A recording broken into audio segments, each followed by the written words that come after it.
Hello बच्चों। तो बच्चों आज अपन फंक्शन का लेक्चर नंबर 7 डिस्कस करेंगे। बच्चों लेक्चर नंबर 7 मैं आपको लाइव क्लास में भी डिस्कस करा चुका हूँ बच्चों, लेकिन उसमें कई बच्चे अनुपस्थित थे बच्चों, तो उसके रिगार्डिंग अपन ने क्या कर रहे हैं, वापस से लेक्चर नंबर 7 को डिस्कस कर रहे हैं जो अपन ने लाइव क्लासेस में किया था। ठीक है बच्चों, और आज का जो ये लेक्चर है बच्चों थोड़ा सा लेंथी अपन बनाएंगे ताकि इनवर्स फंक्शन को आज अपन कंप्लीट करते हैं। अब बच्चों अब समय आ गया है कि अपन को जल्दी जल्दी अपना सिलेबस को भी कवर करना है। ओके मेरे प्यारे बच्चों, ठीक है बेटू। तो चलो लेक्चर नंबर 7 में बच्चों अपन ने जो लाइव क्लासेस ली थी उसमें अपन ने प्रतिलोम फलन यानी इनवर्स फंक्शन को बोर्ड की कॉपी में कैसे अपन रिप्रेजेंट करेंगे वो मैंने आपको सिखाया है। और लेक्चर नंबर 6 बच्चों इससे पहले जो था, जो आपके यूट्यूब चैनल पे भी है, आपके मौजूद है वो लेक्चर, उसमें मेरे प्यारे बच्चों मैंने क्या सिखाया था आपको कि इनवर्स फंक्शन को फाउंडेशन के पॉइंट ऑफ व्यू से करना है या सोचना है तो अपन कैसे सोचेंगे। ओके मेरे प्यारे बच्चों, समझ में आया ये सब चीजें। तो चलो पहले अपन बात करेंगे बोर्ड के पॉइंट ऑफ व्यू से कि बोर्ड में अपन को कैसे रिप्रेजेंट करना है। ये मैं आपको करा चुका हूँ बच्चों लाइव क्लासेस में, तो जिन बच्चों ने देखा है तो वो जल्दी जल्दी स्किप करके आगे बढ़ जाओ या फिर दोबारा उनका रिवीजन हो जाएगा, और जिन मेरे प्यारे बच्चों ने नहीं देखा है बच्चों तो वो वापिस इसको देख ले।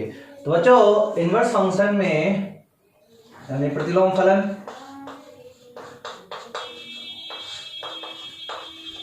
प्रतिलोम फलन, ठीक है बच्चों, इसे इंग्लिश में बोलते हैं अपन इनवर्स फंक्शन। यदि मुझे इनवर्स फंक्शन बोर्ड की कॉपी में, जैसे बोर्ड में क्वेश्चन आपके पास आएगा बच्चों, क्वेश्चन आपको दे दिया है एक फलन f of x is equal to x plus के 3 और ये r से लेके r में परिभाषित है, r में परिभाषित है, तो सिद्ध कीजिए कि इसका प्रतिलोम फलन भी विद्यमान होगा। तो ये आपको सिद्ध करवा रहा है प्रतिलोम फलन बोर्ड में। तो बच्चों बोर्ड में जब आप करोगे तो सबसे पहले आपको क्या करना पड़ेगा, मैंने स्टेप नंबर फर्स्ट आपको बताई, एक एक के लिए चेक करोगे आप, ठीक है, एक एक ही फलन यानी प्रतिलोम फलन, किसी फलन का प्रतिलोम फलन कब निकाल सकते हैं, जब वो एक एक ही फलन हो। अब पहले मुझे चेक करना है कि ये एक एक ही फलन है कि नहीं है। फाउंडेशन के पॉइंट ऑफ व्यू से बच्चों मैंने आपको ये भी सिखा दिया कि आप इसका अवकलन कर लो और अवकलन करके जो अवकलन आया है उसका आप चिन्ह देख लो, उस अवकलन फलन का साइन देख लो कि वो x के किस किस मान के लिए धनात्मक है, किस किस मान के लिए ऋणात्मक है। यदि वो x के सभी मानों के लिए धनात्मक है या x के सभी मानों के लिए ऋणात्मक है तब तो ये एक ही फलन कहलाएगा, और यदि x के कुछ मानों के लिए धनात्मक कुछ मानों के लिए ऋणात्मक हो तो फिर वो बहु एक ही फलन कहलाएगा। ये मैं आपको बता चुका हूं बच्चों, ठीक है, कोई दिक्कत नहीं है फाउंडेशन के पॉइंट, लेकिन बोर्ड के पॉइंट ऑफ व्यू से आपको ऐसा नहीं करना, अवकलन वकलन नहीं करना है। आपको जो करना है वो कैसे करना है, तो बच्चों देखो बोर्ड के पॉइंट ऑफ व्यू से एक एक ही फलन की कंडीशन क्या होती है, एक एक ही फलन की कंडीशन होगी fx1 बराबर fx2, fx1 बराबर fx2 करने पे यदि x1 बराबर x2 आ गया तब तो ये कहलाएगा एक एक ही फलन। अब ये ऐसा क्यों हुआ ये भी मैं आपको बता चुका, एक बार और रिकॉल कर लेते हैं बच्चों एक एक ही फलन की बच्चों क्या देखूं, मैपिंग से देखता हूं, ठीक है, ये मैंने मैपिंग की और r से r चित्र में विधि लगाई ना, r से r, ठीक है बच्चों, ये तो कहलाता है आगे वाला तो प्रांत और ये कहलाता है बच्चों सह-प्रांत, ठीक है बच्चों। एक एक ही परिभाषा की डेफिनेशन क्या थी, एक एक ही फलन की, हाँ एक एक ही फलन की परिभाषा क्या है बच्चों कि प्रांत में स्थित प्रत्येक अवयव, मान लो इसमें अवयव है आर है ना, तो आर में सब कुछ हो जाएगा, नेगेटिव पॉजिटिव सब, परिमेय अपरिमेय सारे नंबर, मान लो सपोज दैट इसमें 5 नंबर है, 1 2 3 4 5 ऐसे करके सारे नंबर है ना, तो एक एक ही फलन की परिभाषा क्या होगी कि प्रांत में स्थित प्रत्येक अवयव, प्रांत में स्थित प्रत्येक अवयव, प्रत्येक, ठीक है, ईच एंड एवरी एलिमेंट, प्रत्येक अवयव हैव भिन्न भिन्न प्रतिबिंब, ठीक है बच्चों। तो समुच्चय यानी प्रांत में स्थित प्रत्येक अवयव सह प्रांत में अपने भिन्न भिन्न प्रतिबिंब रखते हो, प्रतिबिंब, ठीक है बच्चों, यानी एक का जो प्रतिबिंब आएगा, एक का प्रतिबिंब मान लो ये आ गया, ए आ गया, तो अब ए इनमें से किसी का भी नहीं आना चाहिए, ऐसे नहीं कि 2 का ही प्रतिबिंब एक आ जाए, नहीं, अब 2 का प्रतिबिंब भी अलग आना चाहिए, ये बी, 3 का प्रतिबिंब भी अलग आना चाहिए, सी 4 का भी अलग अलग, 5 का भी अलग। ठीक है बच्चों, तो इसे अपन बोलेंगे एककी फलन। ऐसा फलन जिसके प्रांत में स्थित प्रत्येक अवयव उसके सह प्रांत में अपना भिन्न भिन्न प्रतिबिंब रखता हो, उसे अपन बोलते हैं एककी फलन। अब इसको अपन चेक कैसे करेंगे? तो बस चेक करने के लिए अपन क्या करेंगे, मैंने ये देख लिए सह प्रांत में कोई भी 2 मान ले लिए, ए और बी ले लिए। अब बच्चों ये ए और बी क्या कराएंगे, फलन के मान ना भाई, प्रांत में स्थित अवयव को फलन में रखने पे फलन का मान आता है, तो ये फलन का मान है ए और बी। तो मैंने 2 अवयव मान लिए, तो मैंने मान लिया, एक तो मान लिया fx1, यानी ये ए को तो हो गया fx1, यानी x1 रखने पे, यानी 1 रखने पे, मैं ऐसे बोलता हूँ, चलो ऐसे देखो, 1 रखने पे क्या है ए, ये कोई फलन है, उस फलन में 1 रखने पे, फलन की गोदी में 1 रखने पे क्या आया, ए आया। ऐसे बच्चों 2 रखने पे क्या आया, बी आया। ठीक है बच्चों, अब कोई आपसे बोलता है कि अब मैं ये चेक करो f1 बराबर f2। ठीक है बच्चों, यदि ये दोनों की वैल्यू मैंने एक ही मान ली, ये दोनों की वैल्यू मैंने एक ही मान ली, तो फिर ये दोनों भी क्या होने चाहिए, एक ही होने चाहिए। अरे बच्चों नहीं समझ में आया, मतलब मैं आपसे कह रहा हूं कि यदि मैंने इन दोनों की वैल्यू को एक, ये क्या है फलन की वैल्यू, ये क्या है फलन की वैल्यू है ना, फलन की वैल्यू क्या है ए, और ये फलन की वैल्यू क्या है बी, ए बराबर बी मैंने माना। जब मैं ए और बी को बराबर मानूंगा तो मैं ये चेक करूंगा कि 1 और 2 भी क्या होने चाहिए, बराबर होने चाहिए, तभी बराबर होंगे। ठीक है बच्चों, तो शायद आई थिंक मेरे को लग रहा है आपको ये भाषा समझ में नहीं आई होगी, तो एक बार और मैं आपको समझा देता हूँ बच्चों कि मैंने ये परिभाषा का मतलब क्या है कि देखो x1 x2 क्या है, x1 x2 है ये प्रांत में स्थित अवयव, ये x1 x2 किसकी तरह कार्य कर रहे हैं, 1 और 2 की तरह ना, तो 1 और 2 यानी x1 x2 क्या है, प्रांत के अवयव। तो प्रांत के अवयव 2 अलग अलग अवयव मैंने रखे, तो 2 अलग अलग अवयव x1 और x2 रखे, और मैं ये चेक कर रहा हूं कि दोनों के कोरस्पॉन्डिंग अलग अलग मान आएगा। तो एक का मान आ गया fx1, एक का मान आ गया fx2। अब मैं ये कहता हूं कि ये दोनों मान बराबर है, ये दोनों मान बराबर है, fx1 और fx2 दोनों मान बराबर है, और मैं इसको एक एक ही बोलूंगा। तो ये कब बोलूंगा, जब ये दोनों के अवयव भी बराबर हो, यानी 2 और 2 ही होंगे। समझ में आया बच्चों? और यदि मान लो ये अलग, ये दोनों बराबर नहीं है और भी कोई ऐसा मान आ गया, तो फिर तो क्या हो जाएगा, फिर तो ये हो जाएगा कि ये जो a है ना, ये 1 रखने पे भी आ रहा है, और ये एक जो a जो है वो 3 रखने पे भी आ रहा है, ये एक दूसरा अवयव रखने पे, तो वो कहलाएगा क्या, बहुएकी। जैसे मान लो अपने पास x² एक फलन है, ये x² एक फलन है। ठीक है बच्चों, अब मैं ऐसा चित्र विधि बना दूं, x की वैल्यू मैंने 2 रखा, तो फलन का मान कितना आ गया, 4 आ गया बच्चों 4, और x की वैल्यू मैंने -2 रखा, तो भी फलन का मान कितना आ गया, 4। अरे अब मैं क्या कर रहा हूँ बच्चों, मैंने देखो फलन की गोदी में क्या रखा, इसको मैंने मान लिया x1, इसको मैंने मान लिया x2, तो मैं fx1 बराबर fx2 लिख रहा हूँ, fx1 बराबर fx2। तो x1 यानी 2 रखने पे भी मान 4 आ रहा है, ये मान भी कितना आ गया 4, और ये मान भी कितना आ गया 4 आ गया। लेकिन अब जब मैं इंप्लाइज करूंगा तो इसमें ये नहीं कि x1 बराबर x2 है, 2 बराबर 2 नहीं है बच्चों, देखो इसमें तो 2 के लिए भी आ रहा है और -2 के लिए भी आ रहा है, तो 2 अलग अलग हो गए। ठीक है, इस वाले केस में ये वाला जो मान है केवल ऐसे नहीं कि 2 के लिए आ रहा है, मतलब दोनों बराबर है, इसमें तो 2 और -2 के लिए भी। ठीक है, तो 2 मानों के लिए फलन का एक मान मिल रहा है, तो इसे अपन बोलते हैं बहुएकी फलन। समझ में आया बच्चों?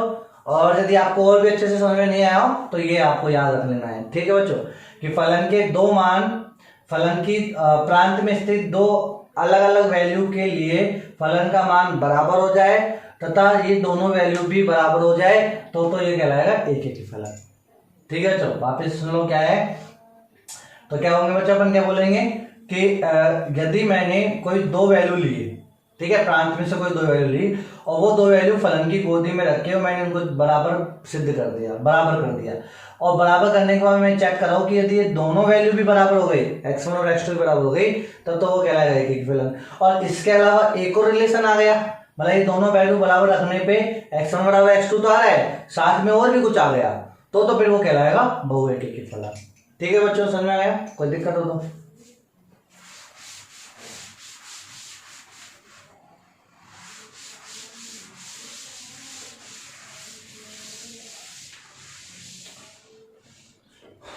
तो चलिए बच्चों अब इसको अपन कैसे लिखेंगे, तो माना x1 x2 belongs to are, ठीक है। आर दिखाएंगे ये वाला जो आपको क्वेश्चन में दे रहा है प्रांत, उसमें से लेना है आपको। माना x1 x2 belongs to are ले लिया। अब अपन क्या चेक करेंगे, fx1 बराबर fx2 चेक करेंगे। तो बच्चों fx1 यानी पहले फलन की गोदी में x था तो x प्लस 3 हो गया। अब x1 है तो क्या लिखोगे, और यहाँ क्या लिखोगे x2 प्लस 3। तो बच्चों 3 से 3 कट गया या तो x1 बराबर कितना आ गया, x2 आ गया। तो बच्चों x1 बराबर x2 आ गया, ठीक है। तो तब दोनों मान आता है f क्या कहलाएगा, आता है f एक की फलन कहलाएगा, ठीक है बच्चों। कोई दिक्कत है। फिर स्टेप नंबर 2, स्टेप नंबर 2 में क्या था बच्चों, आच्छादक। आपको क्या चेक करना है, आच्छादक फलन। बच्चों फाउंडेशन के पॉइंट ऑफ व्यू से आच्छादक फलन जो आपको चेक करना है वो किसी मेथड से कर सकते हो आप, जो आपको उचित लगे, जो जिस समय जो याद आ जाए। ग्राफ आ जाए तो ग्राफ से चेक कर लेना, ठीक है। लेकिन बोर्ड के पॉइंट ऑफ व्यू से यदि मुझे आच्छादक चेक करना है तो फिर मुझे कैसे चेक करना पड़ेगा बच्चों, कि आच्छादक फलन की डेफिनेशन क्या होती है बच्चों, कि आच्छादक फलन की डेफिनेशन होती है बच्चों कि ये आर है और ये आर है, यानी ये सहप्रांत है। तो क्या क्या लिखेंगे बच्चों अपन कि इस सहप्रांत में स्थित प्रत्येक अवयव, सहप्रांत में स्थित प्रत्येक अवयव अपना क्या रखे, पूर्ण प्रतिबिंब रखता हो। सहप्रांत में स्थित प्रत्येक अवयव अपना पूर्ण प्रतिबिंब रखता हो तो ये कहलाएगा क्या, आच्छादक फलन। तो ऐसा फलन क्या कहलाएगा, आच्छादक फलन। यानी प्रत्येक अवयव, सहप्रांत में स्थित प्रत्येक अवयव यदि पूर्ण प्रतिबिंब रख रहा है तो ये सारे के सारे अवयव क्या कहलाएंगे, परिसर। और परिसर ही बराबर क्या हो गया, सहप्रांत। यदि परिसर बराबर सहप्रांत हो गया तो बच्चों वो क्या कहलाएगा, आच्छादक फलन। तो अपन इसमें बोर्ड की कॉपी में ऐसे ही लूप बनाते हैं और यहाँ मैंने मान लेता है एक अवयव मान लिया मैंने y, क्या मान लिया, एक वेरिएबल y जो ये रिप्रेजेंट करेगा प्रत्येक अवयव को। जो किसको रिप्रेजेंट करेगा, प्रत्येक अवयव को। तो मुझे यहाँ लिख दूंगा प्रत्येक y बिलोंग्स टू क्या है, r, जो आपको दे रखा है क्वेश्चन में। तो प्रत्येक y बिलोंग्स टू r के लिए यदि यहाँ पे देखो क्या है, मैंने मान लिया x आ रहा है। तो अब मुझे ये मालूम है कि y मुझे मालूम है, x मुझे मालूम करना है। यदि y बिलोंग्स टू r के लिए x बिलोंग्स टू r आ गया तो ये कहलाएगा क्या, एक एक आच्छादक फलन, एक एक नहीं आच्छादक फलन। यदि प्रत्येक y बिलोंग्स टू r के लिए x बिलोंग्स टू r आ गया तब तो ये कहलाएगा आच्छादक फलन, अदरवाइज ये कहलाएगा अंतःक्षेपी फलन। तो इसको भी आप जब दिखाओगे तो बच्चों आप कैसे दिखाओगे इसको, यदि अपन बनाते हैं इसका निकाल के अच्छे से। तो ये बोर्ड की कॉपी में बच्चों आपको ऐसे ही रिप्रेजेंट करना है, ठीक है। ये अभी जो मैंने लिखा है परिभाषा नहीं, बस केवल ऐसे सिंपल। तो क्या लिखोगे आच्छादक फलन के लिए, आप इसको ऐसे बनाओगे, कॉपी में बना के आना बच्चों अच्छे से, ठीक है। ये r से r में था, यहाँ आपने मान लिया y और यहाँ लिख दिया प्रत्येक y बिलोंग्स टू r, ये आपने माना, ठीक है बच्चों, ऐसे लिख दिया आपने। और इसको इससे रिलेटेड आपने मान लिया कि इसका प्रतिबिंब x विद्यमान है, ये चेक करना है। तो बच्चों आपके पास क्या है, fx इज इक्वल टू आपको दे रखा है क्या, x प्लस के 3, और इस fx को आप क्या मानते हो, y, या लिखोगे। अब y तो आपको मालूम है, y आपने मालूम कर लिया, मान लिया कि y तो सब कुछ है, आपको तो x पता लगाना है। तो x बराबर कितना हो जाएगा बच्चों, यहाँ से y माइनस के 3, ये हो जाएगा बच्चों, ठीक है। अब अपन आप क्या करेंगे बच्चों, अब यहाँ पे चेक कर लेंगे सीधा, इसको समीकरण नंबर 1 नाम दे दो। अब बच्चों अपन क्या लिखेंगे कि प्रत्येक y क्या है, सब कुछ में से 3 घटाऊंगा तो सब कुछ ही आएगा। तो अतः मैं क्या लिखूंगा, तो अतः प्रत्येक y बिलोंग्स टू r के लिए x बिलोंग्स टू r है, तो f आच्छादक फलन है। तो क्या है, f आच्छादक फलन है। सिंपल सी बात है बच्चों, इसमें तो शॉर्ट ट्रिक लगानी है आपको। इसमें क्वेश्चन ही ऐसे पूछे जाएंगे आपको बोर्ड में, बहुत छोटे छोटे से लुल्लु से क्वेश्चन आपसे पूछे जाएंगे, तो इसमें कोई दिक्कत ही नहीं है। मान लो बच्चों उसको घुमाना होता और वो r की जगह मान लो यहाँ पे दे देता z, यहाँ पे दे देता z। z क्या होता है, पूर्णांक संख्याओं का समुच्चय, ठीक है। तो इंटीजर नंबर, इंटीजर सेट्स। अब बच्चों इंटीजर सेट्स में अब देखो यहाँ पे y तो मैंने मान लिया सब कुछ बिलोंग्स टू r में से माना। अब बच्चों सब कुछ में से मैं 3 घटाऊंगा, तो सब कुछ में से 3 घटाऊंगा तो जरूरी है क्या जेड ही मिले, जरूरी है ऐसा नंबर। जेड का मतलब क्या होता है बच्चों, 0 +-1 +-2 +-3 ऐसे ही नंबर मिले, जरूरी है कि ऐसे नंबर मिले। अरे सब कुछ में तो डेढ़ भी आता है, डेढ़ में से 3 घटाओ तो फ्रैक्शनल नंबर आ गया, तो ये जरूरी है। तो यहाँ लिखेंगे अतः y प्रत्येक y बिलोंग्स टू r के लिए x डजंट z, तो x z में नहीं है, तो अतः f अंतःक्षेपी फलन हो। तो ये तो पुट के ऊपर डिपेंड करेगा बच्चों, ठीक है, सिंपल सी बात है, आपको थोड़ा लॉजिक इधर लिखना है, सोचना है, लिखना है। वैसे भी बच्चों ये 2 नंबर का क्वेश्चन आता है, बोर्ड में आएगा तो 2 नंबर का क्वेश्चन आएगा, तो आपको सिद्ध ही करवाएगा। तो ये सिद्ध करो कि ये फलन सिद्ध करो कि इसका प्रतिलोम फलन विद्यमान है।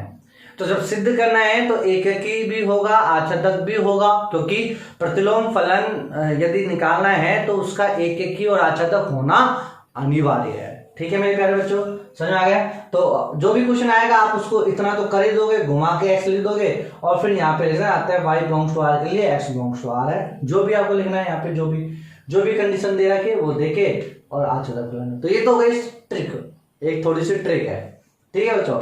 और यदि ऐसा नहीं है तो आपको ऐसा चेक भी कर लेना है। चलो बच्चों एक और क्वेश्चन आपने देखो बच्चों, आच्छादक फलन हो गया ये, स्टेप नंबर 2 हो गई, इतना ही लिख के आना, ऐसे लिख के आना, सेम टू सेम, ठीक है बच्चों बोर्ड में। फिर स्टेप नंबर 3 का है, अब मुझे प्रतिलोम फलन निकालना है, क्योंकि एक ही हो गया, तो दिया हुआ फलन, दिया गया फलन एक ही व आच्छादक है, अतः प्रतिलोम फलन विद्यमान होगा, अतः प्रतिलोम फलन F इनवर्स विद्यमान होगा। और होगा क्या, कौन सा होगा, तो उसके लिए समीकरण नंबर 1 से जब आच्छादक लिखोगे तो लिखोगे x = y - 3। अब आपको बस x की जगह क्या लिखना है, f ऑफ इनवर्स x लिखना है, और y की जगह x लिखना है -3, बस सिंपल बदल दोगे और ये लिख दोगे। तो ये क्या हो गया इसका प्रतिलोम फलन, ठीक है बच्चों। तो ये हो गया आपका आंसर, जो भी है समीकरण नंबर 2 में। समझाए बच्चों, इसको बस पलट के आपको ऐसे लिख देना है, कोई दिक्कत नहीं है।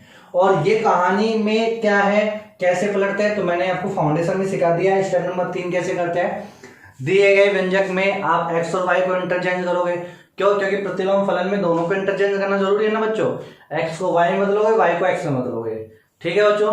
तो ये सारी कहानी आपको समझ में आ गई हो।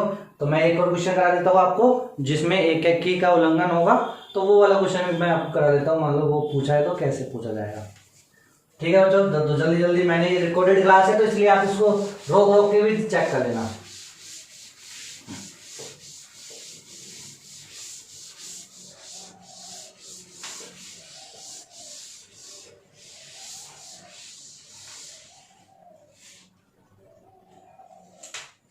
बच्चों ये क्लासेस बहुत लंबी चलेगी, ये वाली क्लास, ठीक है, 7वें लेक्चर की, क्योंकि इसमें लाइव क्लासेस का भी मैं वो कर रहा हूँ, रिवीजन करा रहा हूँ बच्चों, और उसके बाद में भी मुझे कुछ पढ़ाना है इसके अंदर, तो इसलिए आपको इसको पूरा देखना है। तो जो बच्चे ने ये सोच के रोक देगा कि गुरुजी ये तो हमने लाइव में पढ़ लिया, लाइव क्लासेज में, तो अब हम नहीं पढ़ेंगे इसको, तो अगला लेक्चर की वेट करेंगे, तो बच्चों इसी में मैं सब कुछ करा दूंगा आगे तक, तो थोड़ा पेशेंस रखना, करते रहना। अब मैं बात करूँ किसकी बच्चों, हाँ एक अनदर क्वेश्चन। तो क्वेश्चन नंबर 2 मैंने ले लिया फाउंडेशन के पॉइंट ऑफ व्यू से ही। आपको fx बराबर दे दिया बच्चों x² - 3, ठीक है, ये दे दिया, और ये r से लेके r में, तो आपसे सिद्ध करवा रहा है कि बताओ ये एक के फलन होगा, पूछ रहा है कि नहीं है। तो आप लिखोगे एक के फलन के लिए पहले स्टेप, एक के फलन लिखने का पैटर्न वही करना है जो अभी पहले वाले क्वेश्चन सिखाया मैंने। एक के फलन के लिए हम जानते हैं fx1, ये परिभाषा लिखोगे आप, fx1 fx2 इम्प्लाइड x1 बराबर x2, ठीक है, ये एक के फलन ऐसे लिखोगे आप। अब बच्चों आप माना x1, x2 belongs to r, ठीक है, 2 अवयव ले लिए मैंने, x1 x2 कहाँ से, r में से, ये r है तो r लेना, n है तो n लेना, z है तो z, जो पहले लेना है ना वही, जो यहाँ पे वही लेना है आपको, ठीक है बच्चों। तो अब आप क्या चेक करोगे, fx1 बराबर fx2 रखोगे, यहाँ लिखोगे। अब बच्चों x1 लिखोगे तो क्या हो जाएगा, x1 का स्क्वायर माइनस 3 बराबर x2 का स्क्वायर माइनस 3, या अब देखो बच्चों -3 से -3 कट गया तो क्या हो जाएगा, x1 स्क्वायर बराबर x2 स्क्वायर। अब कई बच्चे यहाँ कलाकारी करेंगे, सीधा लिखेंगे x1 बराबर x2 और सिद्ध हो गया। ऐसा नहीं करना है बच्चों, इसको यहाँ लेके आना है आपको, x1 square minus x2 square बराबर 0 ऐसे लिखना है। या अब क्या करना है बच्चों, a plus B, a minus B, तो ये जाएगा x1 प्लस x2 और ये जाएगा x1 माइनस x2 बराबर 0। अब बच्चों दो फलन है, एक फलन ये हो गया, एक फलन ये हो गया, इनका गुणा करके 0 हो रहा है। तो ये कब संभव है, जब या तो ये 0 x1 प्लस x2 बराबर 0, या फिर ये 0 x1 माइनस x2 बराबर 0। दोनों ही 0 तब भी सही है, दोनों में से एक 0 तब भी सही है, ये पूरा स्टेटमेंट। तो यहाँ से तो x1 बराबर आ गया बच्चों माइनस x2, यानी एक अवयव 2 हो और एक अवयव नेगेटिव में 2 हो, तब भी ये वाला मान बराबर हो जाएगा fx में। ये मैंने आपको बताया बच्चों, एक तो मैंने लिए 2, एक लिए मैंने -2, तो 2 के लिए भी ये वाला मान बराबर आ रहा है, -2 के लिए भी ये वाला मान बराबर आ रहा है। या और इसके लिए क्या हुआ है, x1 बराबर x2, और सिमिलर मान हो यानी 2 2, तो 2 के लिए भी 4 आएगा, 2 के लिए भी 4 आएगा। अभी शिकायत था ना इससे पहले।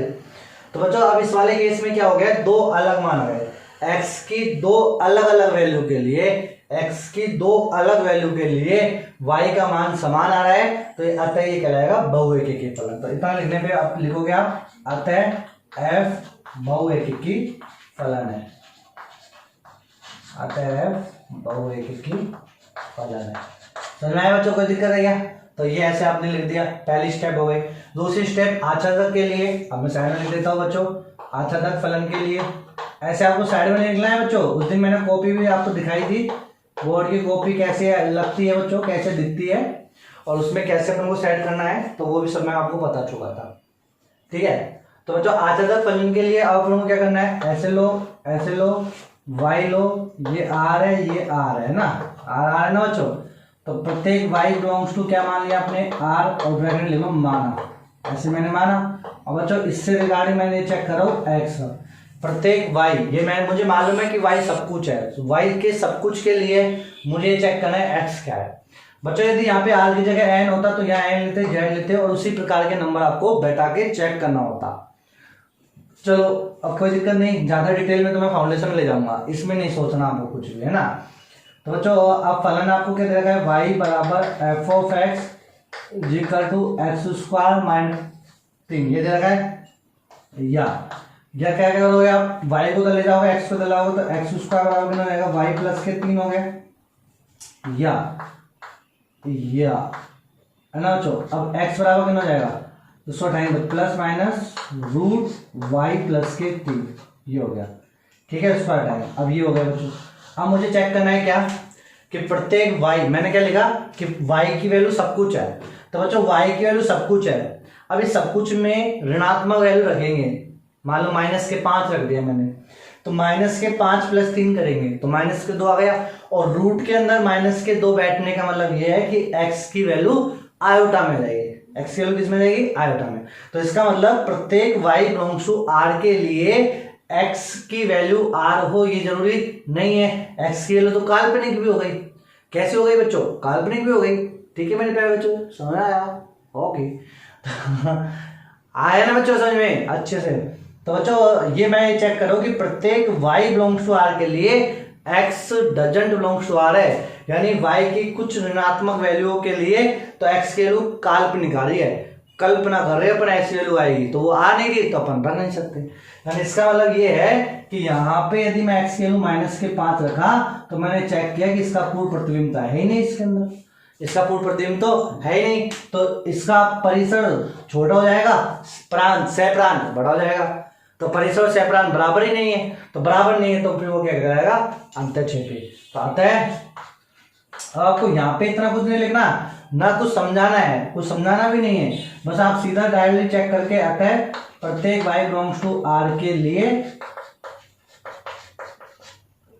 x doesn't belongs to r है, तो f बहुएकी फलन होगा। ठीक है बच्चों, और यहाँ पे आप इक्वेशन दोगे समीकरण नंबर 1। अब ये क्या है, स्टेप नंबर 3 में लिखोगे कि यहाँ दिया गया फलन बहुएकी तथा अंतःक्षेपी है, तो डेट्स वाई इसका प्रतिलोम फलन विद्यमान नहीं होगा। ठीक है बच्चों, कोई दिक्कत नहीं है। अच्छा, और यदि मान लो आपसे प्रतिलोम फलन नहीं पूछ रहा हो, आपसे वैल्यू पूछी जाए कि मान लो इस वाले फलन के लिए देखो आपसे क्या पूछी जाए, आपसे सिद्ध विद्ध कुछ नहीं कर रहा हो, तो ये तो समझ में आएगा ना बोर्ड में कैसे। अच्छा बच्चों, बोर्ड में एक लॉजिक और लगा रखा है। क्या आपसे क्या पूछा गया है कि fx बराबर ये दे दिया और आपसे पूछा f इनवर्स 2 की वैल्यू ज्ञात करो, कितनी होगी। तो अब क्या बच्चे कंफ्यूज जाएंगे कि अरे यार गुरुजी ये तो प्रतिलोम फलन तो इसका विद्यमान ही नहीं है, फिर कैसे ये f इनवर्स 2 की वैल्यू निकाले अपन जब इसका प्रतिलोम फलन विद्यमान ही नहीं है। तो बच्चों एक पर्टिकुलर वैल्यू के लिए यदि आपसे बोर्ड वाला पूछे तो एक पर्टिकुलर वैल्यू केवल इस वैल्यू के लिए तो ये एक भी होगा और आच्छादक भी होगा। भाई केवल 2 के लिए चेक करवा रहा है तो केवल 2 के लिए रख लो। ठीक है, तो जब भी वो आपको ऐसे कहे कि f इनवर्स 2 के लिए आपको निकालना है तो आपको आप बीच को कुछ नहीं करना, सीधा स्टेप नंबर 3 में पहुंचना है, उल्टा करना है और उसका मान निकाल लो। ठीक है, आपको ये दिमाग नहीं लगाना कि ये एक होगा कि अच्छा 2 होगा। आपसे मान ही पूछा है तो मान आपको सीधा डायरेक्टली निकालना है। कैसे निकालोगे सीधा डायरेक्टली वैल्यू? तो बच्चों f इनवर्स 2 की वैल्यू जब आपको निकालनी है तो आप कैसे निकालोगे? तो देखो मैंने आपको ये चीज सिखाई है क्या कि जैसे मेरे पास एक फलन है f, ये है a से लेके b में परिभाषित, और मेरे पास एक फलन है g और ये है b से लेके a में परिभाषित। ठीक है बच्चों, तो ये g इस f का क्या कहलाएगा? इनवर्स फंक्शन कहलाएगा। ये पहली ही बात मैं करा चुका आपको। तो g क्या कहलाएगा? g कहलाएगा f ऑफ इनवर्स x कहलाएगा। यदि अब कैसा हो कि जैसे मान लो a में रखा हो अल्फा और b में रखा हो बीटा, तो यदि f ऑफ अल्फा बेटा ने c गोदी में रखने पे बीटा है एंड g की गोदी में बीटा रखने पे क्या है? अल्फा है, ये ऐसा हो।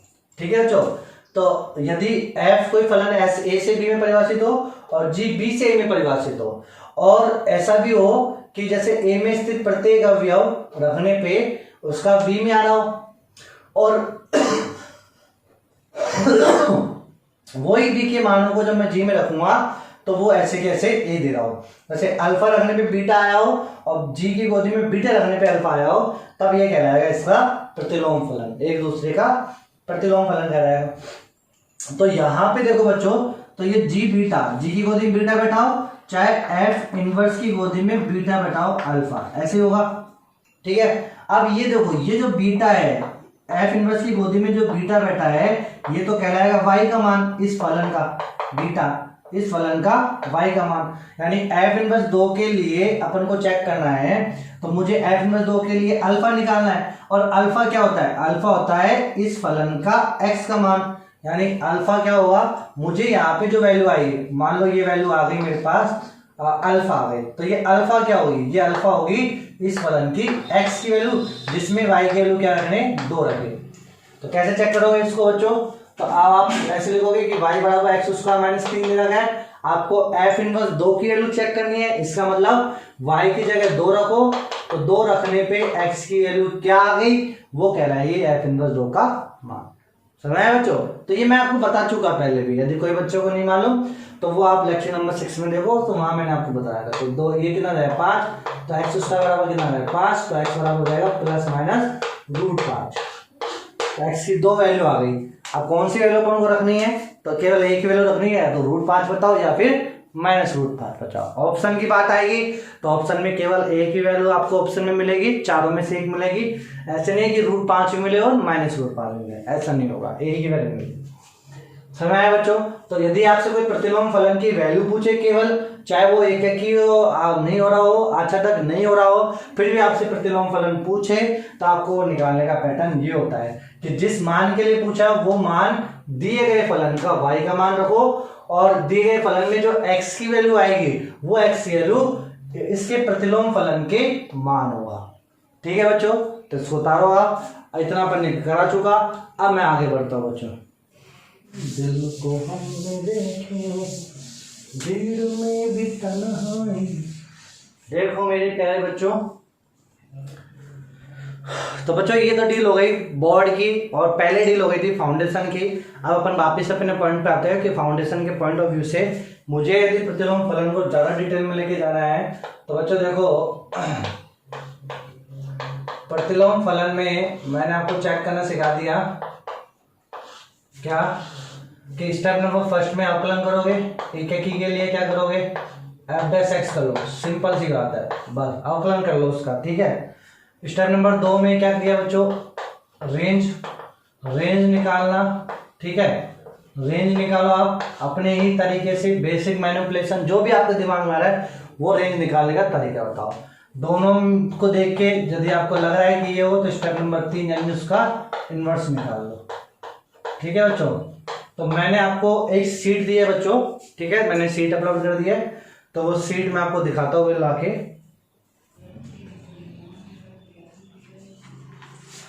तो देखिए बच्चों, ये जो सीट है ये 11th क्लास के लिए भी है और ये 12th क्लास के लिए भी है, ठीक है, या मैं यूँ कह लूँ कि फाउंडेशन के लिए है ठीक है बच्चों। तो इसमें 11th क्लास के बच्चे 11th का ही पार्ट करेंगे और 12th क्लास के बच्चे दोनों ही पार्ट करेंगे। यदि आपको नहीं हो रहा है तो ये चिंता की विषय है कि आपने 12th में ऐसा 11th में आपने कुछ चीज़ें मिस कर दी है, ठीक है बच्चों। तो देखो बच्चों, इसमें कई सारे क्वेश्चंस जो आपको मिलेंगे, संयुक्त फलन के भी है, इनवर्स फंक्शन के भी है। तो यदि आप जाओगे तो एक बार आप पेज नंबर कहाँ पे जाओगे बच्चों, देखो मैंने आपको एक क्वेश्चन कराया था, तो पेज नंबर आप जाओगे 12 पे, ठीक है, पेज नंबर 12 पे जाओगे, एक्सरसाइज 1 का बी वाला पार्ट है और इसमें आप देखोगे क्वेश्चन नंबर 23। देखो बच्चों, यदि आपको दिख रहा हो, पता नहीं हाईलाइट कर रहा है नहीं, क्वेश्चन नंबर 23 में लिख देता हूँ आपको, पेज नंबर 12 सीट का। इसी टाइप के बहुत सारे क्वेश्चन है बच्चों, मैं आपको बस एक ऐसे डेमो का दिखा रहा हूँ ना। पेज नंबर 12, अब ये 12 क्या होगा, एक्सरसाइज 1, आप जानते हो 1 की दो सेक्शन होते हैं, ए पार्ट बी पार्ट, ये है बी पार्ट, ठीक है, बी पार्ट, एक्सरसाइज 1 का बी पार्ट, पेज नंबर 12 पे क्वेश्चन नंबर है 23। और ये क्या कह रहा है आपसे, माना कोई फलन f और ये कहां से कहां पर दे रखा है, डी से लेके आर, डी से लेके आर, और जहां डी क्या है, जहां डी एफ का प्रांत है, डोमेन है, ये डी डोमेन है। अब पहले आपको पहला टास्क तो डोमेन निकालना है, ठीक है, डोमेन है, एफ का प्रतिलोम ज्ञात करो। अब आपसे पूछा गया है एफ इनवर्स ज्ञात करो, प्रतिलोम ज्ञात करना है, ठीक है, एफ इनवर्स ज्ञात करना है। पहला क्वेश्चन आपको दे रखा है F of x is equal to 1 minus 2 पे घात माइनस एक्स, इसका प्रतिलोम निकालना है। दूसरा क्वेश्चन आपको दे रखा है बच्चों F of x is equal to 4 minus x minus 7 की पावर 3 पूरे पे 1/5, इसका आपको प्रतिलोम निकालना है। Third, F of x is equal to ln x plus root 1 plus x square, इसका आपको प्रतिलोम निकालना है, ठीक है बच्चों। तो ये प्रतिलोम फलन आपसे पूछा गया है, ऐसे प्रतिलोम फलन आपको निकालने हैं। तो कैसे आप करोगे, तो बच्चों ये मैंने आपको लाइव क्लासेज में बता दिया, लाइव क्लासेज जब मैंने ली थी तो मैंने ये वाला आपको डिस्कस कर दिया था बच्चों, ठीक है। तो एक बार और मैं डिस्कस कर देता हूँ, तो उससे पहले मैं ऊपर के दोनों डिस्कस कर लेता हूँ 1 बाय 1। तो पहला फल लेंगे 1 माइनस 2 की घात माइनस एक्स। सबसे पहला टास्क क्या होगा, तुमको इसका प्रांत निकालना, पहला टास्क तो अपना प्रांत निकालना है। तो इसका प्रांत क्या होगा बच्चों, तो देखो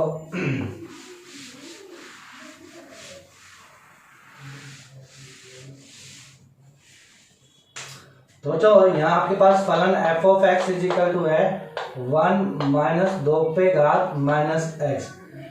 अब बच्चों देखो, प्रांत जब आप निकालोगे तो प्रांत क्या होता है कि x की मतलब प्रांत क्या होगा कि x के वे सभी मान जिनके लिए फलन परिभाषित हो, x के वे सभी मान जिसके लिए फलन परिभाषित हो।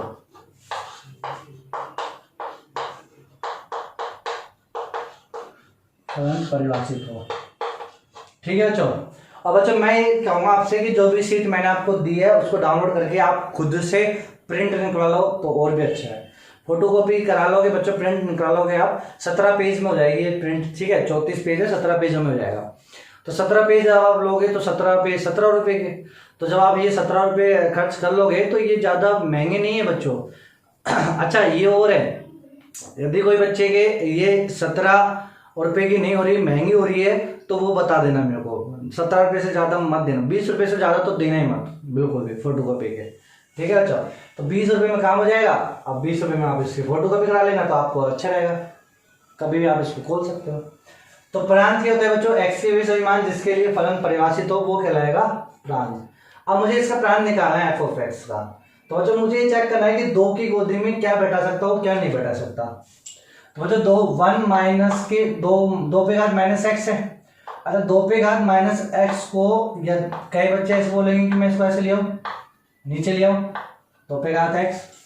ठीक है बच्चों, तो 2 पे घात माइनस एक्स को लिया 1/2 पे घात एक्स, ऊपर ले जाएंगे माइनस हो जाएगा।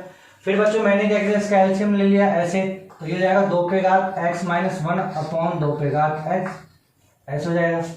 ठीक है बच्चों, अब परिभाषित के लिए देखो क्या होगा कि यहाँ पे तो 2 के ऊपर 2 के माथे पे एक्स के सब कुछ बैठा सकता हूँ, कोई दिक्कत नहीं है भाई। ये कैसा फलन है? ये है चरघातांकी फलन।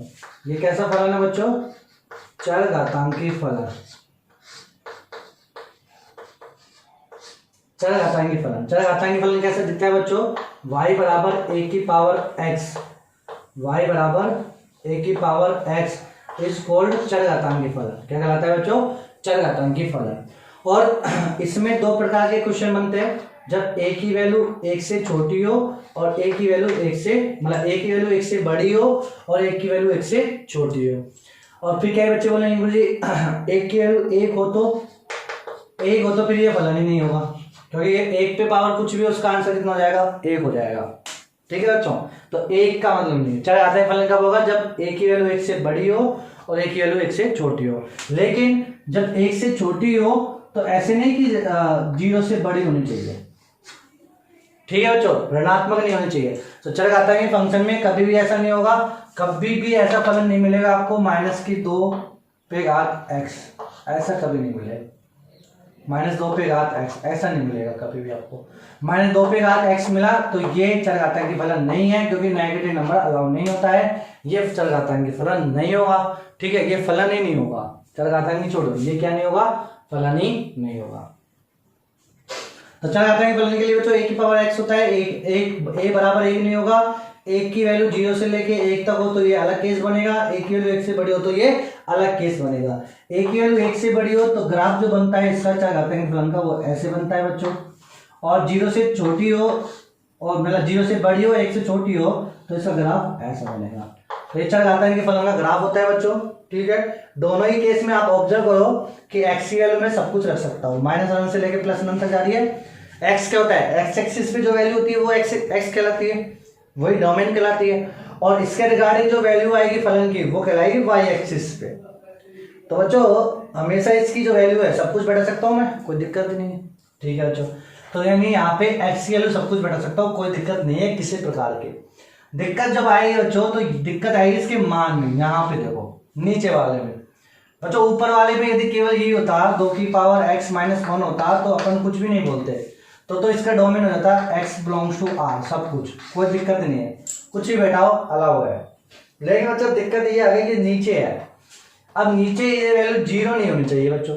यदि ये वैल्यू 0 हो गई 2 की, मतलब x की वो वैल्यू जिसके लिए 0 हो जाए, देखो बच्चों x की वो वैल्यू मैं रखूंगा, x की वो वैल्यू जिसके लिए 2 की पावर x का मान 0 हो गया, पूरा मान 0 हो गया, तो 1/0 कितना हो जाएगा? अनंत हो जाएगा। 1/0 कितना हो जाएगा? अनंत हो जाएगा। तो फिर अब ये गड़बड़ी हो जाएगी, तब ये क्या हो जाएगी? गड़बड़ी हो जाएगी। तो बच्चों उसके लिए अब आप देखो कि 2 की पावर x यानी पूरे का मान 0 कहाँ हो रहा है, तो 2 की पावर x पूरे का मान, यानी 2 की पावर x क्या होता है? 2 की पावर x होता है y का मान, तो y का मान 0 यहाँ पे हो रहा है, किसके लिए? अनंत रखने पे, ये माइनस अनंत रखने पे, माइनस अनंत रखेंगे तब जाके 0 होगा। अब माइनस अनंत मिलेगा नहीं तो अपन रखेंगे नहीं। इसका मतलब इस वाले फलन में एक्स का सब कुछ रख सकते हो, एक्स के किसी भी मान के लिए फलन परिभाषित नहीं हो, मतलब अपरिभाषित नहीं होगा, परिभाषित होगा, तो सब कुछ रख सकते हैं अपन। और यदि आप इतनी भी रामायण देखो, ये तो मैंने समझाने के लिए करा, यदि आपके यहां से समझ में आ गया तो अब आप क्या करोगे बच्चों, इसको आप सीधा यहां से भी टैकल कर सकते हो, यहां से। ठीक है बच्चों, यहां से जब आप टैकल करोगे तो अब आप देखोगे कि ये 2 की पावर माइनस एक्स है ना, इसको अपन ऐसे लिखा। अब 1/2 की पावर एक्स को तो मैं ऐसे लिख सकता हूँ 1/2 की पावर एक्स, ऐसे लिख सकता हूँ 1/2 की पावर एक्स। ठीक है, कोई दिक्कत ही नहीं है, 1 पे पावर कुछ भी हो। अब देखो बच्चों, ये क्या होगा, ये वाला मान आधा, आधा है ना, ए का मान आधा, तो ए का मान आधा 0 से और 1 के बीच में करेगा, तो ए का मान आधा, आधा के लिख रहा ऐसे बनता है, तो ये वाला मान हमेशा क्या होगा, परिभाषित होगा, कोई दिक्कत ही नहीं है, तो सब कुछ आ जाएगा। तो क्या जाएगा, सब कुछ। और भी यदि नहीं समझ में आया तो बच्चों डोमेन का जो अपन 11th क्लास में डोमेन निकालना सिखाएंगे, तो 12वीं के बच्चे यदि इसको देख रहे हैं तो वो डोमेन को देख लेना, जब मैं कराऊंगा तो मैं आपको भी शेयर कर दूंगा कैसे अपन डोमेन निकालते हैं।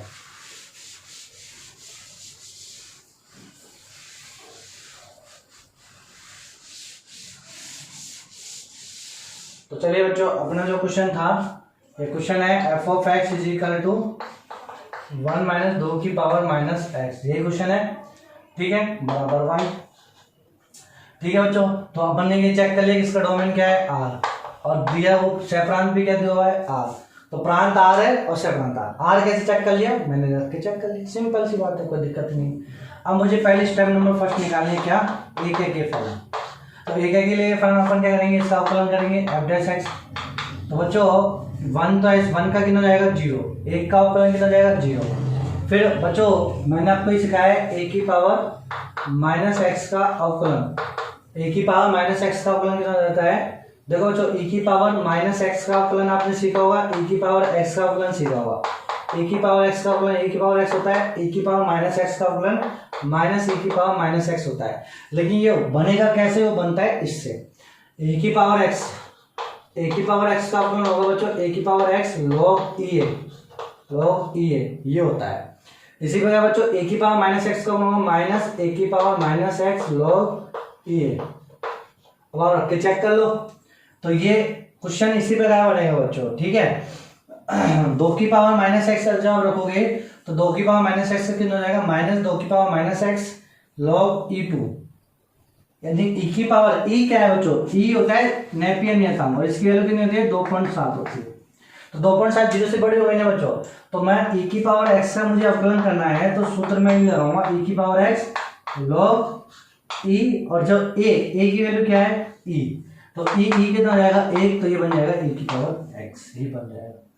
ठीक है बच्चों, समझ में आ गया, कोई दिक्कत है क्या, तो बोलो। जब मैं अवकलन करूंगा इसका तो माइनस माइनस कितना हो जाएगा बच्चों, प्लस हो जाएगा, माइनस माइनस प्लस हो जाएगा, और 2 की power minus x log E 2 ये वैल्यू हो जाएगी। तो बच्चों F dash x is equal to कितना हो गया, F dash x is equal to हो जाएगा 2 की power minus x log E 2। बच्चों log e2 तो ये हमेशा कांस्टेंट होगा, धनात्मक वैल्यू होती है इसकी, पॉजिटिव वैल्यू, log e2 की वैल्यू, log e2 की वैल्यू हमेशा क्या होती है, पॉजिटिव वैल्यू होती है, कोई दिक्कत ही नहीं है इसमें तो। ठीक है बच्चों, तो ये तो पॉजिटिव हो गया।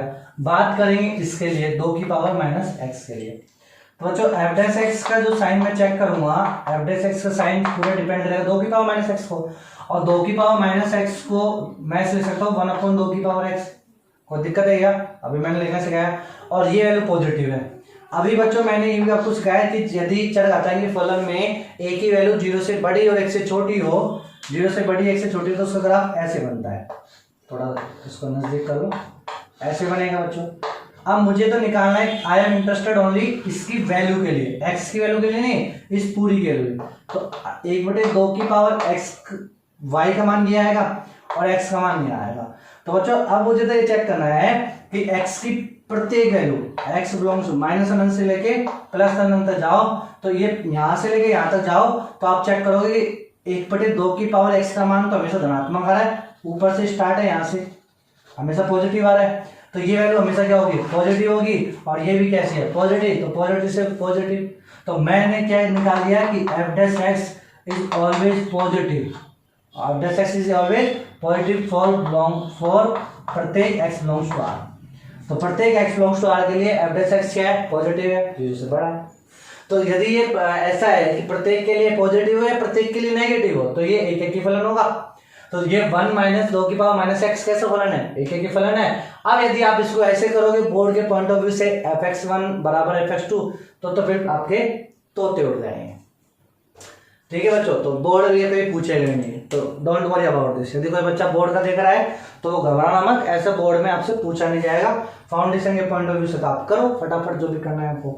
तो ये एक एक ही फलन हो गया, समझ में आ गया। अब मुझे चेक करना है क्या, आशा तक तो रेंज निकालनी है। अब इसकी रेंज पे आओ, किस पे आओ, रेंज पे आओ। तो बच्चों रेंज तो बेसिक मैनिपुलेशन से निकाल लूंगा। स्टेप नंबर 2, स्टेप नंबर 2 में रेंज निकालनी है, मुझे परिसर निकालना है। तो देखो मैंने आपको सिखाया बच्चों कि यदि एक फलन है जिसके दाएं पक्ष में एक फलन ऐसा हो जिसका मुझे, मतलब एक ही फलन ऐसा हो जिसका मुझे डोमेन रेंज मालूम हो, जिसकी मुझे क्या मालूम हो, रेंज हो, तो बेसिक मैनिपुलेशन लगा सकते हैं प्लस माइनस करके। तो जो रेंज परिसर कैसे निकालेंगे इसका, तो यहाँ पे जो ये है तो y इज इक्वल टू ये 1 माइनस 2 की पावर माइनस एक्स लिख सकता हूँ 1/2 की पावर एक्स। अब 1/2 की पावर एक्स तो ये क्या है, चरघातांक की फलन जिसमें a का मान 0 और 1 के बीच में आधा आता है। तो इसमें जो अभी मैंने ग्राफ बनाया तो इसका ग्राफ ऐसे बनता है। तो मैं चेक करूंगा कि इसकी रेंज तो 0 से लेके अनंत तक आएगी। 0 पे ओपन ब्रैकेट होगा क्योंकि 0 मिलेगी नहीं। 0 किसके लिए मिलेगी, जब अनंत वैल्यू रखूंगा तब मिलेगी। तो 0 में रखूंगा नहीं क्योंकि अनंत आता नहीं। तो बच्चों इसकी जो रेंज आएगी तो मैं यहाँ लिखूंगा 1/2 की पावर एक्स की जो रेंज आएगी वो 0 से अनंत आएगी। फिर बच्चों मैंने इसको किससे गुना करा, माइनस से। जब मैंने इसको माइनस से गुना कर दिया, 1/2 की पावर एक्स को माइनस से गुना कर दिया, तो अब ये कितना जाएगा, माइनस अनंत से लेके 0 ये जाएगा। फिर बच्चों मैंने इसमें क्या जोड़ दिया, 1 जोड़ दिया। इसमें क्या जोड़ दिया मैंने, 1। तो मैं इसमें भी 1 जोड़ दूंगा। तो बच्चों ये हो जाएगा ऐसे।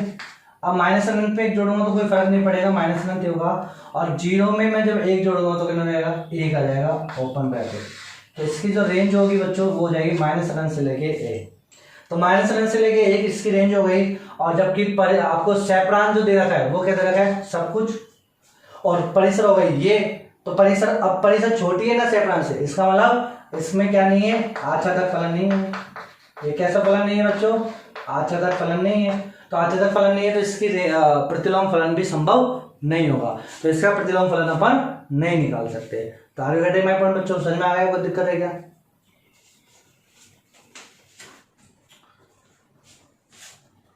जे मेरा दिल मेरा तोड़ दिया तूने। तो देखो बच्चों अब ये समझ में आ गया ना आपको, कोई दिक्कत है क्या। तो तोड़ दिया मतलब ये आंसर, तो ऑप्शन नंबर 4 आंसर आएगा। मतलब 4 मतलब यदि ऑप्शन में मिलेगा तो ऑप्शन में आप क्या लिखोगे, नन ऑफ दीज। ठीक है बच्चों, या डजंट एग्जिस्ट। तो एफ इनवर्स एग्जिस्ट नहीं कर रहा इस वाले केस में। तो समझ में आ गया बच्चों एफ इनवर्स एग्जिस्ट कहाँ नहीं कर रहा। चलो अब मैंने आपको जो लाइव क्लासेस में सिखाया था बच्चों,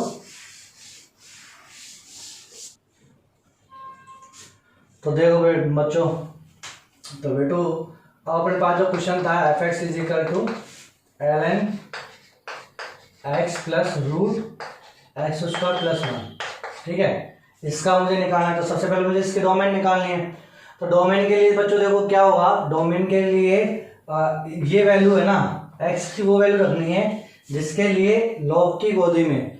बच्चों लॉग की गोदी में हमेशा आप ये देख क्या चेक करना कि जो लॉग का जो ग्राफ बनेगा, लॉग का ग्राफ ऐसे बनता है, ये लॉग का ग्राफ बनता है। तो अब आप जैसे ही लॉग का ग्राफ ये बनेगा तो अब आप एक चीज समझ जाओ क्या, कि x की जगह 0 नहीं होना चाहिए, लॉग की गोदी में 0 नहीं आना चाहिए। ये तो x होगा और ये जाएगा log ex। ठीक है, अब इसमें भी कहानी ये log ex की है। अब इसमें भी चरणों में e, अब चरणों की कहानी है बच्चों, चरणों में e ये ऐसे है ना बच्चों। यदि मान लो ये 1 से छोटा हो, 0 से बड़ा और 1 से छोटा हो, तो फिर इसका ग्राफ ऐसे बनेगा, ऐसे ये x आएगा और log ax, यहाँ पे मैं a दे देता हूँ। ये तो a कब होगा, जब 1 से बड़ा होगा, और ये वाला ग्राफ कब होगा, जब 0 से बड़ा और 1 से छोटा। तो ग्राफ की नॉलेज आपको तो ग्राफ की नॉलेज आनी चाहिए मेरे प्यारे बच्चों, आपको बेसिक ग्राफ आने चाहिए, नहीं आते हैं तो वो आने चाहिए, कोशिश करो आप उसको ट्राई करने की, ठीक है।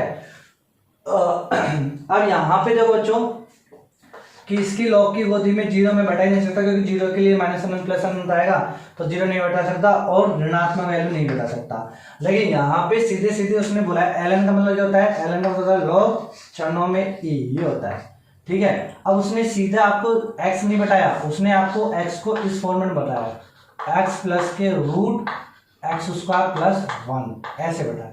अब मुझे चेक क्या करना है, मुझे चेक करना है ये वाली वैल्यू, कि मैं ये चेक करूंगा कि x प्लस के रूट x स्क्वायर प्लस 1 की वैल्यू 0 से बड़ी कब होगी, x के किस मान के लिए 0 से बड़ी होगी, ठीक है। x के जिस मान के लिए वैल्यू 0 से बड़ी होगी, x के जिस मान के लिए वैल्यू 0 से बड़ी होगी, क्योंकि x का वैल्यू ये ऐसे रखेंगे ना अपन, तो x के जिस मान के लिए 0 से बड़ी होगी वही कहलाएगा इसका प्रांत, वही क्या कहलाएगा बच्चों, इसका प्रांत कहलाएगा। कोई दिक्कत है कि बच्चों, तो बोलो। अब आप बता सकते हो कि x की कौन कौन सी वैल्यू अपन रखेंगे जिसके लिए धनात्मक आ जाए।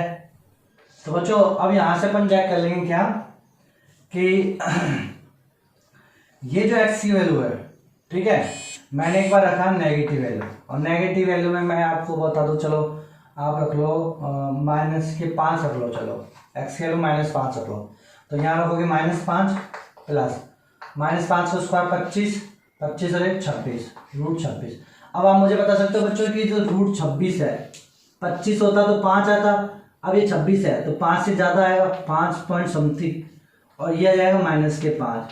अब बच्चों ये तो -5 है और ये 5 पॉइंट समथिंग है प्लस के, तो ये वैल्यू बड़ी हो गई, ये वैल्यू छोटी हो गई, तो यहाँ पे पॉइंट समथिंग आंसर हो जाएगा, तो धनात्मक वैल्यू आएगी, तो धनात्मक वैल्यू आएगी -5 रहने में। इसी प्रकार बच्चों आप कुछ भी वैल्यू रख लो, यहाँ पे x की वैल्यू मान लो आप रख लो, प्लस रखेंगे तो कोई दिक्कत ही नहीं आएगी, x की प्लस वैल्यू के लिए तो दिक्कत ही नहीं आएगी, नेगेटिव वैल्यू के लिए आएगी दिक्कत आएगी। तो मान लो आप x की वैल्यू -100 रख लो, तो बच्चों जो आप यहाँ रखोगे तो -100 प्लस 100 का स्क्वायर कितना जाएगा बच्चों, 100 का स्क्वायर 10,000 हो जाएगा, 10,000 पे 1 जोड़ेंगे तो 10,001 हो जाएगा। अब अगर 10,001 जो होगा इसकी रूट की वैल्यू होगी ये 100 पॉइंट समथिंग आएगी, तो प्लस के माइनस के 100 और तो ये भी कितना है प्लस के, तो इसका मतलब x plus root x square plus 1, x plus के रूट x स्क्वायर प्लस 1 में x की वैल्यू कुछ भी रखो, x प्रत्येक x बिलोंग्स टू r के लिए, प्रत्येक x बिलोंग्स टू r के लिए कुछ भी रखो, ठीक है, कुछ भी रखोगे तो हमेशा वैल्यू क्या आएगी, धनात्मक ही आएगी, हमेशा वैल्यू क्या आएगी, धनात्मक, जीरो भी नहीं आ रही, जीरो रख के चेक कर लो, तो जब आप 0 रखोगे तो 0 प्लस √1 तो √1 के लो 1, 0 प्लस 1 तो 1, तो हमेशा क्या आ रही है, धनात्मक आ रही है, सुना है बच्चों। तो ये फुलफिल हो गया, तो यहाँ पे ये वाली value x belongs to r के लिए क्या आ रही है, धनात्मक आ रही है, इसका मतलब इसका डोमेन क्या जाएगा, सब कुछ। यहाँ में x की वैल्यू कुछ भी बैठाओ, x की वैल्यू कुछ भी बैठाओ, लॉग की गोदी में जो बैठा है उसको तकलीफ नहीं होगी, वो हमेशा पॉजिटिव वैल्यू ही आएगी। तो ये बात समझ में आ गई। तीसरी बात, कोई दिक्कत हो तो बताओ, ठीक है, किसी बच्चों को दिक्कत है क्या, नहीं है। तो बच्चों अब एक चीज समझ में आ गई मेरे पास क्या, कि डोमेन अपन कैसे निकालते हैं, नहीं आता हो तो अभी अपन क्लास लेंगे 12वीं 11वीं क्लास में, तब आपको वहां से और समझ लेना है। तो चलो बच्चों, इसका डोमेन क्या है सब कुछ, और रेंज सेपरांत भी क्या दे रखा है, सब कुछ दे रखा है। तो अपन इसका अवकलन करना स्टार्ट करेंगे एक एक की फलन के लिए। f' इज इक्वल टू, इसका अवकलन करेंगे ln x log x, log x का अवकलन होता है 1/x, log x का क्या होगा 1/x, फिर जिसको आपने x माना उसका फिर अवकलन करोगे, तो फिर यानी इनटू x का अवकलन करोगे 1 प्लस √x का करोगे बच्चों कितना जाएगा 1/2√x, और वहां पे फिर वापिस x स्क्वायर प्लस 1 का करोगे तो कितना जाएगा बच्चों 2x। शायद किसी बच्चों को समझ में नहीं आया, तो यहाँ देखो बच्चों सूत्र जो होता है तो वो सूत्र ऐसे लिखेंगे, log e चर ये लिख दिया। अब मुझे इसका अवकलन करना है, तो बच्चों इसका अवकलन करेंगे तो 1/चर लिखेंगे, ठीक है, जो भी log की गोदी में बैठा है उसको लिखेंगे। तो log की गोदी में ये बैठा था तो 1/ ये लिख दिया, फिर यानी इनटू चर का क्या करेंगे, अवकलन करेंगे, चर का क्या करेंगे, अवकलन। अब इस वाली कहानी में चर क्या था, चर था x प्लस के रूट एक्स स्क्वायर प्लस 1, इसका मुझे अवकलन करना है। तो एक्स का अवकलन करूंगा, 1 आएगा, प्लस है तो प्लस करेंगे। अब ये हो गया रूट की गोदी में कुछ बच्चा, रूट की गोदी में जो भी होता है उसका अवकलन होता है 1/2 लगा के रूट, अब यूं क्यों लिख देंगे, तो 1/2 और ये ऐसे कैसे लिख दिया, ठीक है। फिर जो ऐसे कैसे है उसका फिर अवकलन करेंगे, तो एक्स स्क्वायर हो जाएगा 2x और प्लस 1 का हो जाएगा 0, तो ये बनेगा ऐसे, ठीक है बच्चों। तो अवकलन नहीं आता है तो अवकलन भी आपको सिखाना ही पड़ेगा, शायद 11वीं क्लास में सीख लिया होगा आप अवकलन। तो ये हो गया बच्चों, 2 से 2 कट गया, इसको हल करेंगे तो f dash x equal to कितना जाएगा बच्चों, ये हो जाएगा तो 1/x प्लस के root x square plus 1 into root, तो ये हो जाएगा, एलसीएम लेंगे तो ये ऐसे कैसे हो जाएगा upon root x square plus 1। बच्चों सुन लो ध्यान से, मैंने आपको ये बताया कि इससे इसको काट दिया, क्यों काट दिया उसकी कहानी भी अब सुन लो। ऐसे डायरेक्टली अपन नहीं काट सकते जब तक कि अपन को कुछ मालूम नहीं होगी ये वैल्यू धनात्मक है ऋणात्मक है एक्स के। तो बच्चों अब मुझे मालूम है कि प्रत्येक एक्स बिलोंग्स टू आर के लिए ये वैल्यू पॉजिटिव है, अभी बताया मैंने, और ये वैल्यू भी क्या है पॉजिटिव। तो पॉजिटिव वैल्यू आपस में काट दो, पॉजिटिव नेगेटिव काट दो, लेकिन ऊपर वाली पॉजिटिव हो नीचे वाली नेगेटिव हो, ठीक है, तो फिर अपन उसको नहीं काट सकते। तो ये वैल्यू धनात्मक है इसलिए अपन ने इसको काट दिया। जैसे बच्चों मान लो अपने पास ऐसा होता x प्लस के 2 x माइनस के 2 बटे x प्लस के 2 और x माइनस के 4, ऐसे लेते हैं। तो अब x प्लस 2 कट गए, तो जब x प्लस 2 कट हो गए तो अब अपन को ये चेक करना है कि ये वैल्यू जब अपन ने काटी तो ये वैल्यू है क्या। तो बच्चों x की वैल्यू धनात्मक रखेंगे तो ये धनात्मक आ जाएगा, x की वैल्यू नेगेटिव रखेंगे तो ये वैल्यू नेगेटिव हो जाएगी। तो धनात्मक नेगेटिव आ रहा है तो अपन क्या करेंगे बच्चों, जिसके लिए कटी मतलब x प्लस 2 कटी, तो मैं चेक करूंगा कि x की किस वैल्यू के लिए 0 आ रहा हो, वो नहीं रखना पड़ेगा, डोमेन में रख ही नहीं सकते अपन, x की किस वैल्यू के लिए 0 आ रहा हो। तो ये आ रहा है x बराबर -2 के लिए, तो -2 के लिए 0 आ रहा है, ये 0 आ रहा है। तो जब जैसे मैं -2 रखूंगा इस फंक्शन में तो मेरे पास वैल्यू हो जाएगी 0/0, तो 0/0 अनिर्धारित रूप आ गया, इसका मतलब मैं -2 में रख ही नहीं सकता, तो डोमेन में -2 मुझे रख ही नहीं सकता, निकालना पड़ेगा। इसी वाले केस में बच्चों यहाँ पे देखो, जब मैं इन दोनों को काट रहा हूँ तो अब मुझे चेक करना है कि x की किस वैल्यू के लिए 0 आ रहा हो। तो x की किसी भी वैल्यू के लिए 0 नहीं आता, क्यों, क्योंकि ये तो धनात्मक होती है, ये वैल्यू तो हमेशा पॉजिटिव है, 0 तो आ ही नहीं रही, तो इसलिए अपन इसको उड़ा दो। तो जिस वैल्यू के लिए 0 नहीं आ रहा उसको उड़ाई दो। मान लीजिए ये होता है x square plus 2 x square plus 2, अब बोलो क्या ये 0 हो सकता है कभी जिंदगी में? नहीं हो सकता, तो काट दो, कोई दिक्कत नहीं है, डोमेन में कोई फर्क नहीं पड़ेगा। तो ये सब डोमेन की प्रॉपर्टीज है, चलो ज्यादा कंफ्यूज नहीं करूंगा मैं, इसलिए तो बच्चों मैं बहुत धीरे धीरे आपको पढ़ा रहा हूँ, मतलब 2-3 दिन में 5-6 दिन में लेक्चर आ रहे हैं। हाँ तो बच्चों इसलिए आप जल्दी जल्दी पुराना आए जो कवर करो, उसको काट दो इसको, तो क्या आ जाएगा रूट एक्स स्क्वायर प्लस के ऊपर। सारे जहां से अच्छा मेरे पहले बच्चे सबसे अच्छे हैं। तो देखो बच्चों ये हो गया f x बराबर, ये हो गया। अब मुझे चेक करना है कि इसका साइन क्या होगा। तो बच्चों प्रत्येक x बिलोंग्स टू r के लिए ये वाली वैल्यू हमेशा क्या होगी धनात्मक, क्योंकि सब कुछ रखेंगे उसका स्क्वायर क्या जाएगा धनात्मक, धनात्मक में जुड़ेगा धनात्मक, धनात्मक का रूट धनात्मक, 1 धनात्मक का धनात्मक। अरे कितनी जल्दी जल्दी कर रहे हो बच्चों। देखो x बिलोंग्स टू r क्या है धनात्मक वैल्यू, धनात्मक मतलब x बिलोंग्स टू r सब कुछ है, सब कुछ का स्क्वायर करेंगे तो वो धनात्मक आएगा, धनात्मक में 1 जोड़ेंगे तो धनात्मक वैल्यू आएगी, रूट में धनात्मक लेंगे धनात्मक आएगा, 1 धनात्मक आएगा। प्रैक्टिस से होगा बच्चों सब कुछ, ठीक है। तो f डैश x हमेशा क्या है पॉजिटिव है,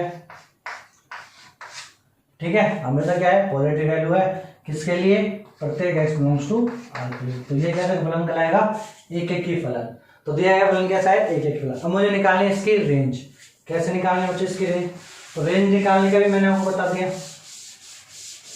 अब इस वाले में रेंज थोड़ी सी अलग स्टाइल से निकालेंगे, क्यों, क्योंकि मुझे x की वैल्यू मालूम है, डोमेन मालूम है इसका, डोमेन यानी प्रांत, डोमेन क्या होता है प्रांत, प्रांत मुझे मालूम है क्या है प्रांत इसका, -1 से लेके +1 सब कुछ है, ठीक है बच्चों।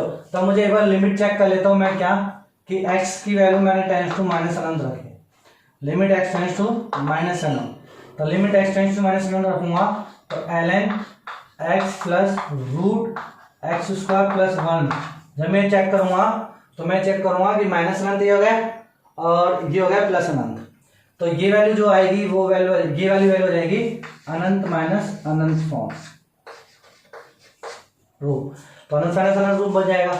अच्छा बच्चों, कई बच्चे बोलेंगे मुझे यदि मैं limit x tends to plus के इन्फिनिटी रखूंगा तो ln x plus root x square plus 1। अब देखो बच्चों, यहाँ पे अनंत रखा, अनंत, ये अनंत हो गया, ये अनंत हो गया, प्लस के अनंत, तो ये वैल्यू कितनी रहेगी अनंत। अब ये बराबर अनंत का मतलब ये है कि लिमिट में जब भी आप बराबर करके लिखते हो तो ये हमेशा ऐसे नहीं कि अनंत आंसर आ रहा है, ये क्या आएगा कि जब मैं x के ओर अनंत की ओर लेके जा रहा हूं तो ये वाला फंक्शन की वैल्यू किधर की ओर जा रही है, अनंत की ओर जा रही है। लेकिन जब मैं x के ओर माइनस अनंत की ओर लेके जा रहा हूं तो ये वाले फलन की जो वैल्यू है वो किधर जा रही है, अनिर्धारित रूप, सुप्रीम कोर्ट में जा रही है, यानी उसका फैसला भी बाकी है। तो बच्चों जब भी अनंत माइनस अनंत फॉर्म होती है तो आप क्या करो, रेशनलाइजेशन मेथड यूज में लो। तो limit x tends to minus अनंत ln, ये लोगे आप x प्लस के रूट एक्स स्क्वायर प्लस 1 है। अब इसका आप क्या करो, परिमेयकरण। तो परिमेयकरण करोगे तो ये माइनस लगा लो और x minus root x square plus 1, ठीक है। तो परिमेयकरण कर दिया तो a plus B, A minus B, तो कितना जाएगा A square minus B square. तो ये जाएगा बच्चों ln ए स्क्वायर, तो x square minus B square, तो इसका भी स्क्वायर करेंगे तो एक्स स्क्वायर माइनस ए, ये जाएगा बच्चों upon x minus root x square plus 1। तो बच्चों एक्स स्क्वायर से एक्स स्क्वायर कट जाएगा, तो अब क्या आ जाएगा अपने पास, मैं रख देता हूं मैं, तो limit x tends to minus अनंत ln माइनस के 1 upon x minus root x square plus 1, ये हो गया, ठीक है बच्चों। अब देखो, अब जैसे मैं x के लिए माइनस अनंत रखूंगा इसमें, तो बच्चों x के लिए माइनस अनंत रखा तो देखो ये क्या ना जाएगा, माइनस अनंत का स्क्वायर अनंत, अनंत में जोड़ेंगे अनंत, तो ये तो अनंत हो गया, ठीक है, माइनस अनंत, और x के लिए क्या रखेंगे माइनस अनंत, तो अब बच्चों कितना जाएगा ये माइनस अनंत माइनस अनंत, तो माइनस अनंत हो जाएगा, माइनस अनंत में माइनस अनंत जोड़ेंगे, माइनस अनंत माइनस से माइनस कट जाएगा, तो 1 अपॉन अनंत कितना जाएगा 0, तो ln 0 की वैल्यू किधर जाती है, माइनस अनंत की ओर। नहीं आया, फिर से देखो भाई बच्चों, पहले तो क्या था, पहले वाले केस में, इस वाले केस में तो क्या था, ये भी माइनस अनंत था और ये प्लस के अनंत था, तो अनंत माइनस अनंत फॉर्म बन गई। अब इस वाले केस में ये अनंत है लेकिन माइनस का अनंत है, और ये x भी माइनस अनंत है, तो माइनस अनंत में माइनस अनंत जोड़ेंगे तो माइनस अनंत आएगा। अब माइनस के 1 बटे माइनस के अनंत, तो माइनस से माइनस कट जाएगा, 1 बटे अनंत, 1 बटे अनंत की वैल्यू क्या होती है 0, तो ln 0 की वैल्यू कितनी होती है, log 0 की वैल्यू, log 0 की वैल्यू होती है माइनस अनंत, तो ये कितना जाएगा माइनस अनंत। तो अब क्या समझ में आ गया बच्चों अपने पास कि जब मैं x के लिए माइनस अनंत रख रहा हूँ तो मेरे पास फलन का मान माइनस अनंत आ रहा है, और जब मैं x के लिए अनंत रख रहा हूँ तो मेरे पास फलन का मान अनंत की ओर आ रहा है। इसका मतलब रेंज क्या होगा इसकी, सब कुछ, तो रेंज क्या होगा इसकी, तो इसकी रेंज यानी परिसर, तो इसका परिसर क्या हो गया r, तो परिसर r है और सैप्रांत भी क्या दे रखा है आपको क्वेश्चन में r, तो अब ये क्या हो जाएगा प्रतिलोम फलन इसका विद्यमान होगा, तो प्रतिलोम फलन निकालो, ठीक है बच्चों। अब प्रतिलोम फलन निकालने के लिए कैसे क्या किया आपने वो चेक करो। सारे जहां से अच्छा हिंदू सीता हमारा हमारा, तो बच्चों क्या था अपने पास फलन y equal to log e x plus के रूट एक्स स्क्वायर प्लस 1, इसका प्रतिलोम फलन निकालना है फाउंडेशन के पॉइंट ऑफ व्यू से। तो मैंने क्या किया बच्चों, पहली स्टेप x और y को इंटरचेंज करो, तो x y को इंटरचेंज करें तो y को लिखेंगे x log e y plus root y square plus के 1, लिख दिया। अब मैंने क्या लिखा बच्चों, जब इंटरचेंज करोगे तो आप ये रहना कि y को एक तरफ लाओ और x को एक तरफ लेके जाओ, तो वो इसका प्रतिलोम फलन कहलाएगा। तो मुझे इसको हटाना है, तो मैंने क्या करा e की पावर x और e ले लिया बच्चों इसका, तो e कट जाएगा, तो क्या बचेगा यहाँ पे y plus root y square plus 1। अब मैंने क्या किया बच्चों, इस y को दे लिया है, तो e की पावर x माइनस वाई का स्क्वायर भी कर देंगे, इसका स्क्वायर करेंगे तो कितना जाएगा वाई स्क्वायर प्लस 1 हो जाएगा, ठीक है। चौका दिक्कत है रूट का स्क्वायर, तो अभी कितना जाएगा बच्चों e की पावर x यानी e की पावर 2x हो जाएगा, माइनस 2 e की power x y plus y square is equal to y square plus 1, y square से वाई स्क्वायर कट जाएगा बच्चों। अब क्या करेंगे अपन, उसको दले जाएंगे, और इसको ले जाएंगे तो 2 e की power x y is equal to e की पावर 2x। मुझे ऐसा क्यों लग रहा है कि मैं खुद ही समझ रहा हूँ, आप समझ रहे हो ना बच्चों, ऐसा थोड़ी है कि मैं खुद ही समझ रहा हूँ। ये तो सिंपल सी बेसिक मेथड है, बेसिक कैलकुलेशन। तो अब 2 e की पावर x को दिल करो तो y बराबर कितना हो जाएगा, e की power 2x minus 1 upon 2 e की पावर x। e की पावर x कॉमन लेके काट देंगे बच्चों, तो यहाँ जाएगा e की पावर x माइनस e की पावर माइनस x अपॉन 2। तो ये इसका प्रतिलोम फलन होगा। तो ये y क्या जाएगा, f inverse x is equal to e की पावर x माइनस e की पावर माइनस x बटे 2। तो दिए गए फलन का क्या होगा बच्चों, प्रतिलोम फलन। अब अपन बात करेंगे बच्चों किसके, ग्राफ्स की, प्रतिलोम फलन के ग्राफ्स की बात करेंगे और प्रतिलोम फलन का अवकलन की बात करेंगे और संयुक्त फलन का प्रतिलोम लेना। तो ये 3 टॉपिक बच गए, बहुत छोटे से हैं, 40 मिनट में खत्म हो जाएंगे बच्चों ये। ठीक है, तो यहाँ तक कंप्लीट। ओके बच्चों।